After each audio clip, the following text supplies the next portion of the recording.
America के सैन्य officer हैं एक जनरल डैन कैने, और छोटे मोटे आदमी नहीं है। उनका पोस्ट आपको मैं बता देता हूं। वो chairman of the joint chief of staff है, यानी आर्मी, एयरफोर्स, नेवी, इन तीनों के जो चीफ ऑफ स्टाफ होते हैं, जो इन तीनों के जनरल होते हैं, सबसे बड़े ऑफिसर्स होते हैं, उनका जो एसोसिएशन है, उनका जो ज्वाइंट चीफ्स का ग्रुप है, उसके ये चेयरपर्सन है। यानी आज की डेट में अमेरिका के सबसे बड़े आर्मी ऑफिसर हैं जनरल डेन कैने। कल वॉल स्ट्रीट जर्नल में पहले और उसके बाद बराक रॉबिट के हवाले से यह खबर बाहर आई कि जनरल डेन कैने ने ट्रंप से कहा है कि ईरान से लड़ने में आपका बहुत ज्यादा नुकसान हो सकता है। यह हो सकता है कि आप अंदाजा ना लगा पा रहे हो कि ईरान के पास कितनी ताकत है, और यह लड़ाई आपको बहुत ज्यादा भारी पड़ सकती है। यह मैं नहीं कह रहा, ये वॉल स्ट्रीट जर्नल और बराक रॉबिट का दावा है कि उनको अंदरूनी जो सोर्सेज हैं उनसे पता चला है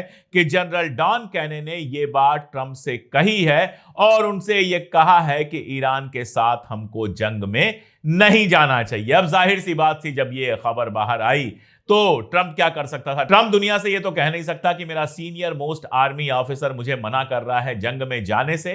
तो उसने कहा कि ये सब फेक न्यूज है, बेकार की बात है। जनरल डैन कैने पिछली बार भी ईरान के इंचार्ज थे, ईरान पर जो हमला हुआ, और इस बार भी वही इंचार्ज होंगे और हम आसानी से जंग जीत जाएंगे। ट्रंप और क्या कह सकता है? अब एक मजेदार बात आपको मैं बताऊं। आप याद कीजिए, जब ईरान के ऊपर पिछली बार अमेरिका ने हमला किया था तो क्या कहा था? उसने कहा था कि ईरान का जो न्यूक्लियर प्लान है उसको हमने पूरी तरह से तबाह कर दिया है, बर्बाद कर दिया है, खत्म कर दिया है।